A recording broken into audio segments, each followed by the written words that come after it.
Hello, and thank you for tuning into the Art of SBA Lending. Today on the podcast, we have Rick Sayward. Rick is a BDO at Dogwood State Bank. And I wanted to have Rick on the podcast because he is an underwriter turned BDO, and he's coming off back to back $30 million plus years. And so I wanted to learn more about his journey on how he got here and what's made him successful. So without further ado, let's get into it.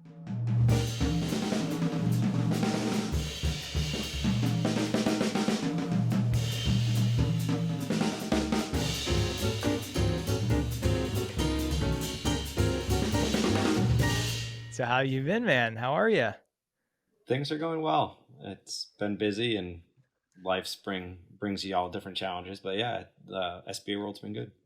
What does that mean? Life's bringing you all different challenges. Oh, all the other little things that I have going on in my life, like fostering and all that stuff. So that always brings different challenges. Yeah, man, you keep yourself busy. I mean, I remember when we were working together at Fundex, like for that year, was it like a year? Yeah, about a year. I was always like, dude, I don't know how you do everything you do because I didn't do a ton other than work. But you have everything else going on. How do you balance it all?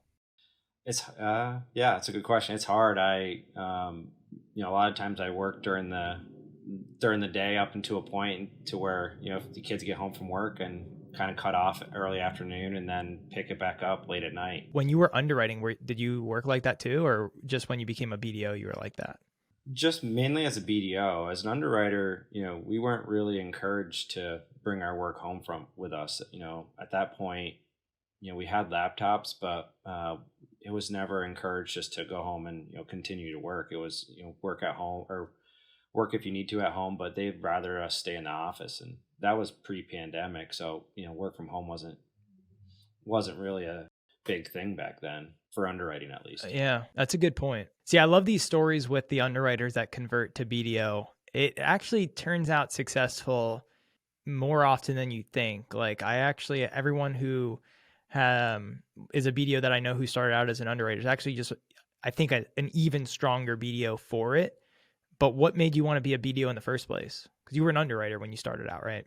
Right. Yeah. So I underwrote for 5 or 6 years, first for a CDC and then for different 7A shops. And I exited the 7A world, SBA world for a period of time when I moved. And then really I got into conventional banking and I just didn't like it. It was like boring. And I didn't, the pace wasn't there that I wanted or that I was used to. So I kept in contact with a few of my really good SBA lenders that I worked with in the past. And one of them said, hey, we're looking to hire. And he asked me what I wanted to do. And I said, well, credit's what I'm used to.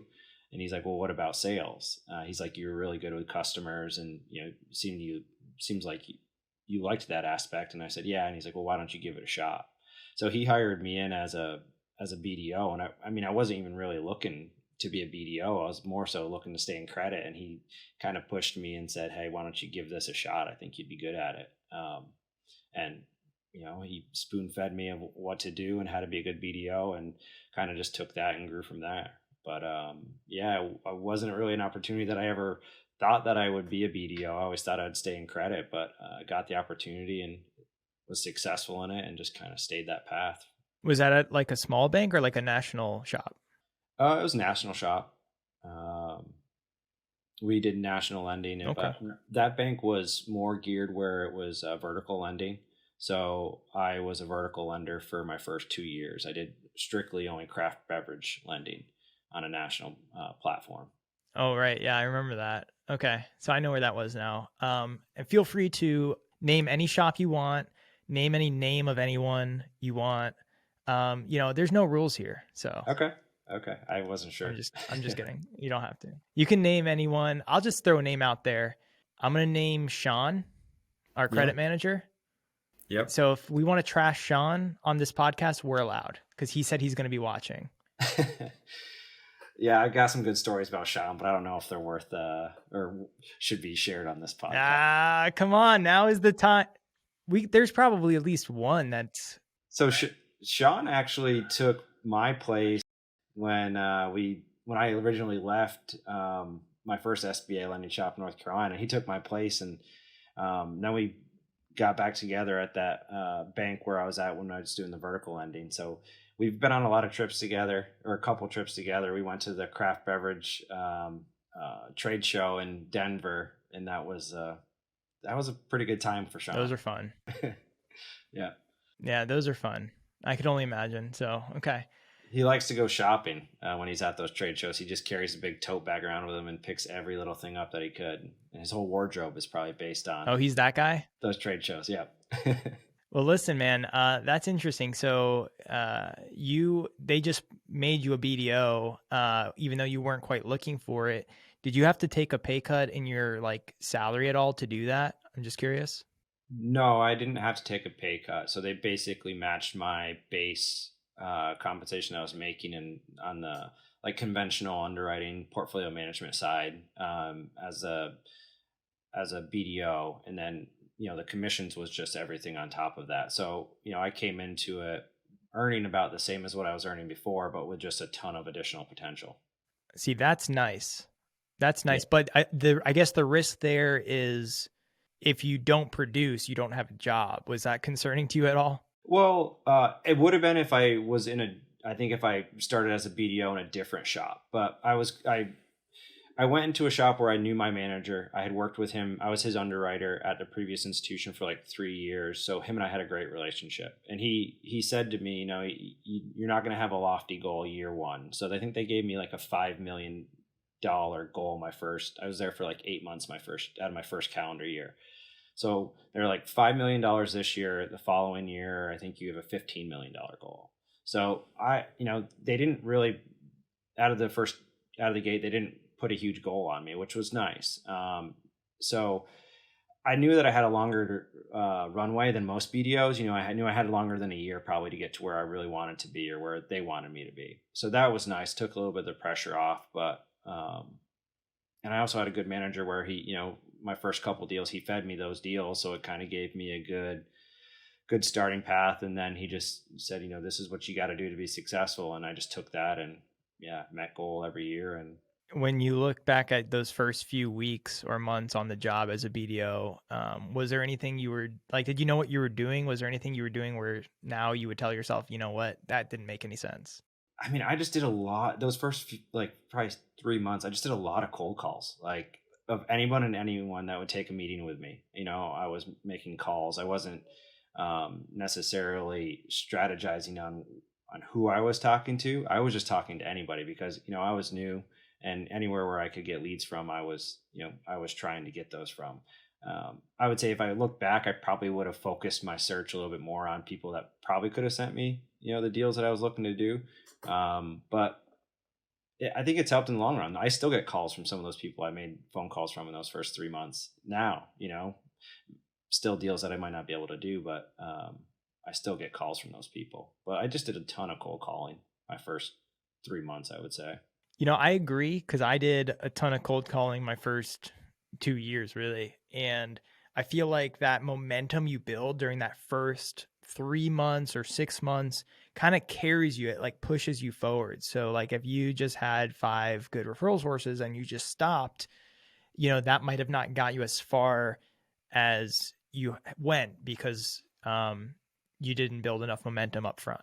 Yeah, I had it interesting. So like when I came into it, I was a vertical lender. So, I was only doing deals in the craft beverage space. So, I was making a lot of calls mainly to like CPAs, attorneys, and anyone and everyone in the craft beverage space. So equipment vendors, equipment finance companies, so a lot of those calls. So those necessarily don't translate to what I do now. But, when I moved lenders from that first bank I was at to, Fundex, where we worked together, it was basically like another reset where, I did a ton of cold calling again right when I first got there because it was basically starting, you had to retool my referral partners because it totally changed. We weren't doing any type of brewery lending or construction lending at Fundex. So basically had to restart when I moved there on my referral partners. There's to me, 2 schools of thought with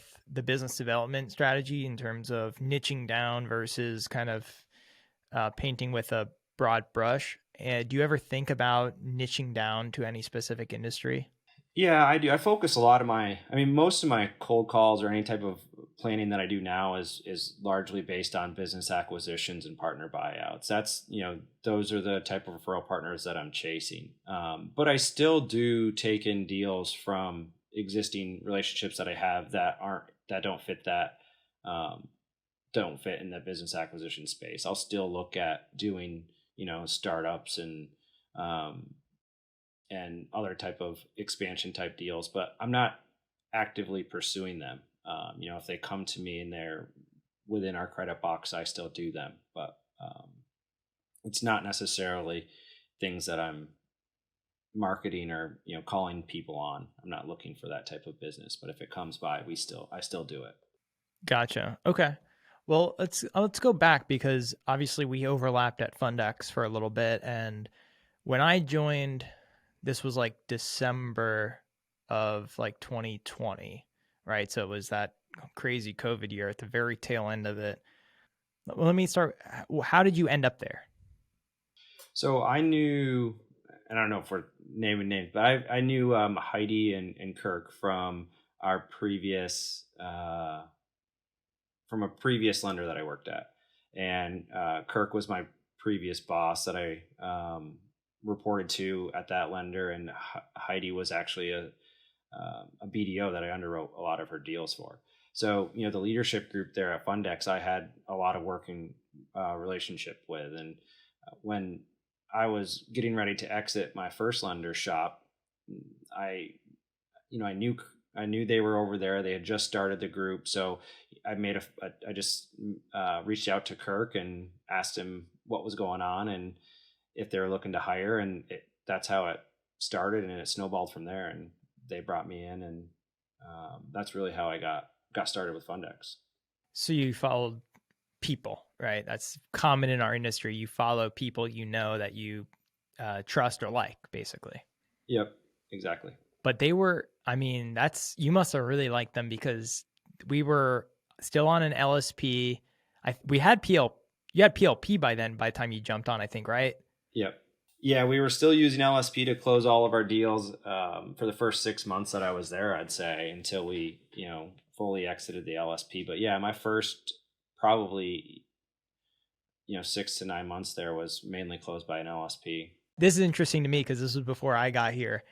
So what was it like those early days? I liked it. I thought it felt like it was a very small group. So, any communication that you had to do, you could have it with that top person immediately, because there was only, I can't remember, I'd have to count, but there was probably less than 10 of us, in the total group. So it wasn't a huge group, because you have to think we didn't have any closing. We had a couple underwriters, a few BDOs, and then, you had management. So there wasn't a whole lot of us there. But it was fun because you had that close communication with the upper leaders, and we were able to. I felt we got a lot of stuff done. With having that, we were nimble. We're a small group. We were really nimble. We were able to make a lot of quick decisions and move fast, and that won a lot of business. I experienced this with my previous shop where it's like I joined when total startup. We had lent zero. And I was there for 6 years. So as we grew, you grow. There's like, when I got to Fundex, I was like, all right, there's something very special here. And my biggest fear was losing that as we scaled. And I was like, I feel like it's inevitable, really. Because that's what happened at my previous company. Just you turn into this conglomerate. So did you know that what the growth plans were at Fundex when you joined? Yeah, the leaders were always open and honest. This is what we want to build here, and this is how we're going to do it. So yeah, the growth plan was laid out when we got there. So it wasn't a surprise as how quickly they grew. I feel like they did a good job of communicating that to the whole entire group. And so I got there in like December, so like tail end of that year. Did you view that as like any sort of turning point of like I was the first of like this new group of BDOs they were hiring? Like I feel like that's like an inflection point where it started, because I think they hired me. We went from 3 to 9 BDOs in a relatively short period of time. Yeah, it was. We had, I think the group that I was in, there was, I think three of us were hired right off the beginning, three or four. And, we did our first year or so like that. And then, yeah, you were the big splash, when we got, when you came on in that December, um, you know, the goal was we were dramatically increasing our annual goal, so we needed some producers out there to do it. So bringing you in and then bringing the other teams, and I would say that was a changing point of the real growth of Fundex was when you and those couple other BDOs joined us during that time period.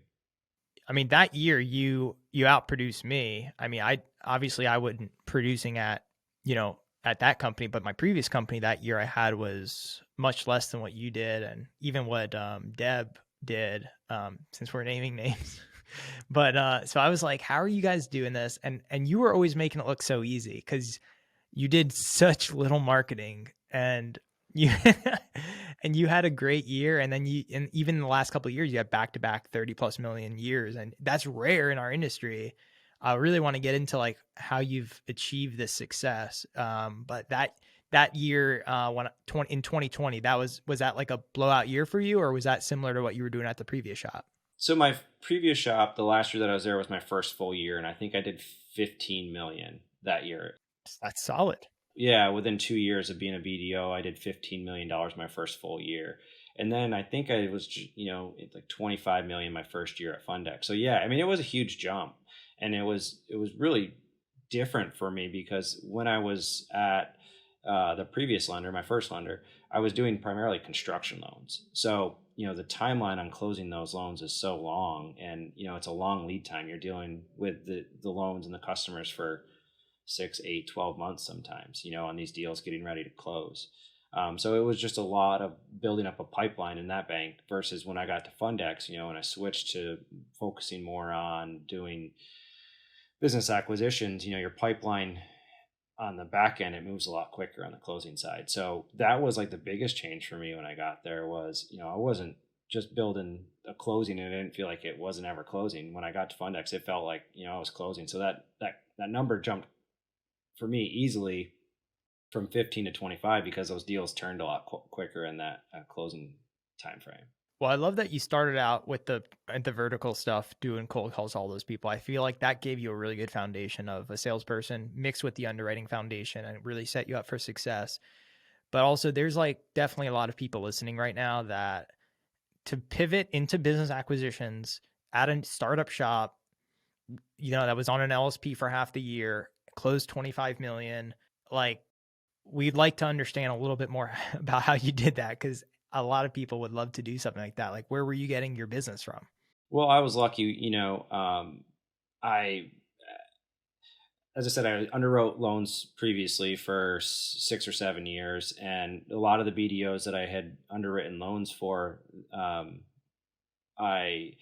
had learned how to do a business acquisition. So like I have seen so many business acquisitions. I knew how to speak the language. Like I knew what I was looking at. So I could, when I got a deal, I could put it together and put it through the system quickly. And so that wasn't a big deal. And then I was very fortunate with a few of the relationships when I got to Fundex, they had a couple really good relationships with some referral partners that they said, hey, we need someone to kind of cater to this relationship. We have it.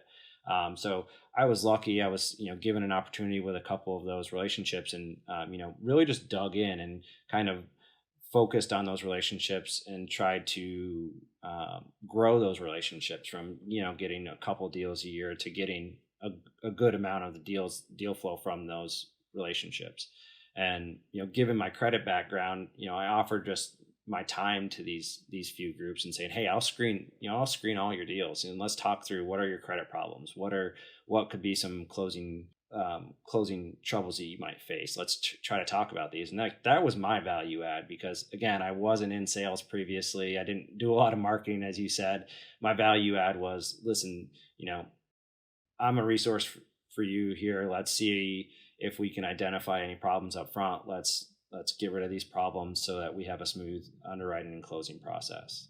Now, that didn't always happen. There's always things that pop up, along the way, but that was really the value add that I added to those few referral partners that, they had a relationship with, but they passed on. And then again, like I said, it was just a lot of, cold calling on some referral partners. And, I think what happens in those first few relationship or those first few deals you get in a relationship is they're the tough deals, right? Like, what can you do and how can you get it done? And I was able to get a couple of those tough deals done for some new relationships. And that really sparked my growth, because those were some high volume loan brokers, and they saw that, Fundex was one, they were really good at communicating quickly and providing good credit, or providing quick credit decisions.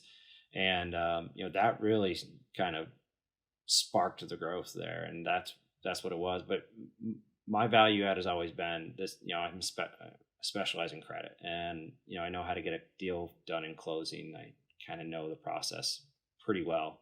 I would say those are my strengths, and that's what I leaned on during that time. Yeah, I mean, there's a lot to be said for that, because the taking like more of an advisory and educational role as a BDO, I feel like is a big, way to add value, and having you come in from the backside, because even when you're in underwriting, sometimes you're helping with closing issues. So you see the back end, and now you're coming up to the front, versus a lot of salespeople that, first of all, act like salespeople, which kind of diminishes their value in and of itself. But then also they're learning that back end as they go and do deals, and they got to, screw a couple things up before they can actually get to where they get to your level. So that is, I can see why you were successful with that. But just curious, is it loan brokers, business brokers, bankers? Like, what are these relationships? It's a mix of both, primarily business brokers and loan brokers. I do have a few bankers that will send me looks at deals, but I don't get a ton from bankers. That's an area of growth, though, that I do want to kind of look into. Yeah, I mean, I see that as a big one for me next year myself. I mean, I closed 8 loans from bankers this year. So, I mean, I am closing some, but I'm seeing a lot more lenders tighten up and change up their credit box and stuff. So yeah, I think there's definitely something to be said for that next year. A lot of craziness going on, as you know, rates, portfolio, all that stuff. It's insane. So you pretty much it seems like you've had success since day one, honestly, which is like, I mean, great. I mean, 15 million a year is awesome. The $25 million a year is awesome. And then, that second year at Fundex, you crushed it. And how did your year go this year? This year, I just eclipsed 30 million. So it was down from last year, but I was kind of expecting that. But it was good deal. I think you've mentioned on the podcast a lot of times, what really hurts is those deals that fall through. And as times were changing and things, interest rates are starting to creep up, you lose a few deals. So I lost a couple deals, which would have put me up into that mark where I was last year. But that happens to everybody. But 30 million is still a solid year. And, I'm happy with it. Yeah, I mean yeah, that's probably top 1%, I would think, at least top 5%, but I don't know. No one has the stats, but it's the top, creme de la creme. And what I'm hearing from the industry is that most BDOs did go down a little bit this year. That's like the assumption, because volume went down. So that means BDO's volume went down. I mean, that's common sense. I mean, we just came off of volume was up 40%. Now it's dropped. So if you drop 10%, you're actually ahead of the curve. So, I mean, that's fine. Good, man. So you're at Dogwood now. And I know we've had Chris on here before. I think that's it from Dogwood. You've been there now, what, 1 year? Yeah, February will be 1 year. Very nice. How's it going? It's good. Chris's group here at Dogwood, it's very familiar to me. So before I was at Fundex, and when I talk about my underwriting time in the SBA space, it was with Chris's former group, one of Chris's former groups that he ran. So, we had talked about earlier, you kind of move with people that or you follow people. So this group here at Dogwood is very close group that I worked with several years back at another lending institution. A lot of familiar faces. So when I made the transition, it was it was a very comfortable transition because I knew a lot of the key players at the bank and in the group. So it was again, it was a safe, felt like a safe move, and knowing people really helps in that transition. Especially knowing your closing and your credit partners where you're going is like, I think that's key if you're going to make a move and some people there and you kind of know what to expect in the credit culture and the closing culture. That's really what made me kind of feel safe in the move. Yeah, I mean, yeah, that's true. I forgot about that, but yeah. So again, you kind of followed people you knew to this shop. So that is pretty much our industry in a nutshell, by the way. Although I didn't come here with, I think I knew 0 people when I got here. I actually felt a little homesick for like a good amount of time, but then we became best friends at the BBF conference. Yeah. And then I had a friend, but then you left me. Yeah, I'm sorry. Do you want to tell the story of the time we gave the speech at the conference? Oh yeah, that was great. Well, Ray was number 2 producer. Well, was your nickname in that? Number 2? I was number 1 or something like that. Forget what it was. No, I think that was your nickname. Yeah. No.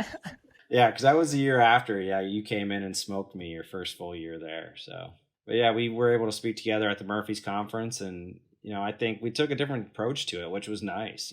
Rather than kind of getting up there and talking about the SBA loan program, we kind of gave the story of Fundex and our own stories. Which was kind of what was building the Fundex culture, I feel like.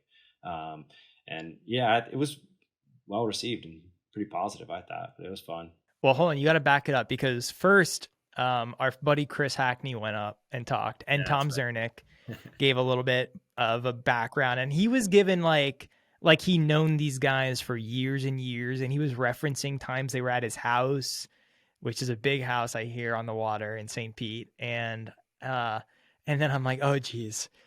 And then Chris goes up, his colleague, and Chris is like, comes from like a family of reverends, and he's such a great speaker, and he crushed it. And I think our plan was pretty much to wing it. And then he got, he did amazing. And then right after he got off stage, and we were on, I don't know if it was later that day. That might've been a morning and we had like an afternoon, but I don't know. I think I pulled you out and I was like, hey, we're screwed. And, we got to, throw away the plan and start from scratch. And we went up to our room, which we were sharing. I booked us a joint room without telling you. But then we went up to our room, and it wasn't like a bunk bed situation, guys. So calm down. It was 2 separate rooms. But we redid the whole thing, and yeah, we changed it. And then we went back down, and we had this whole bit where we gave each other our own intros. So I wrote the intro that you had to write for me, right? And then you wrote the intro that I had to write for you. Or did I say that right? Anyway, you get the gist of it. And that opened up, that got good laughs up front. I think people received that really well. And then, yeah, we got a huge response from it, and everyone was really talking about it, I feel like, the rest of the conference. So it was a lot of fun to do that with you. Yeah, that was great. It was definitely a highlight. I want to try to make these episodes as valuable as possible. And here we have a top producing SBA lender here gracing us with his presence and making it look easy.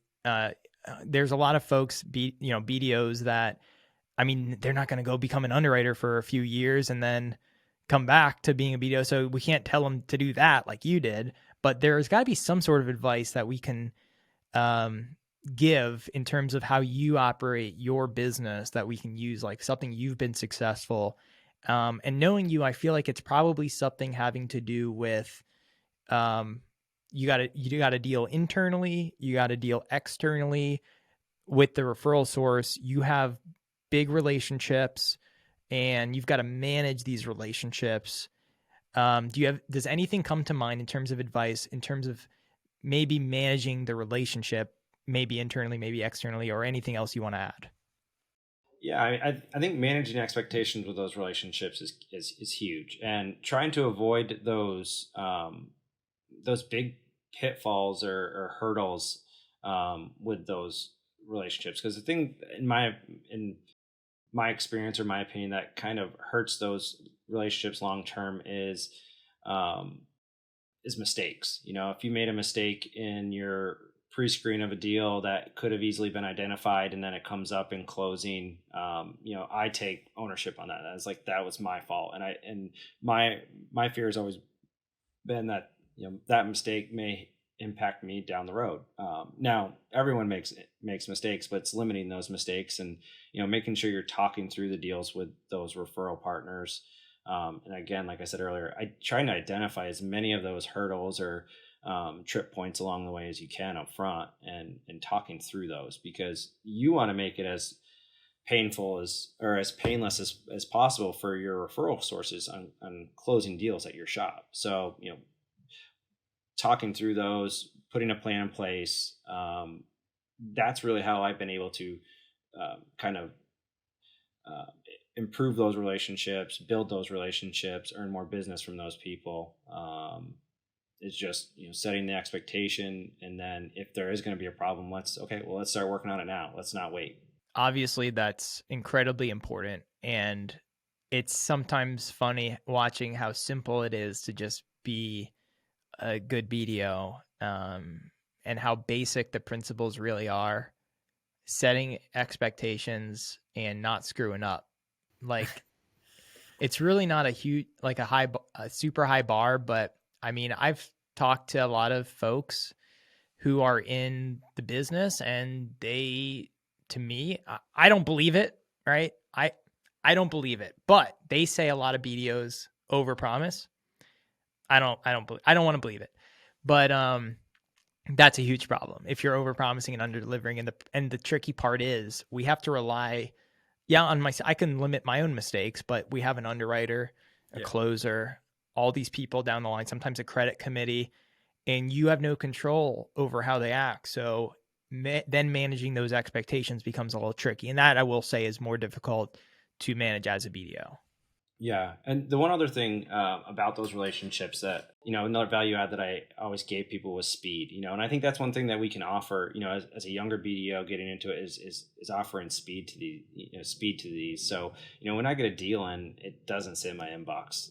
It's, as soon as I get it, I'm, looking at it on my phone or on my computer, starting to download the documents, put everything together. And I try to have, some sort of discussion with the referral partner within 24 to 36 hours after they're sending me something, either talking about what we can do in terms of a term sheet or,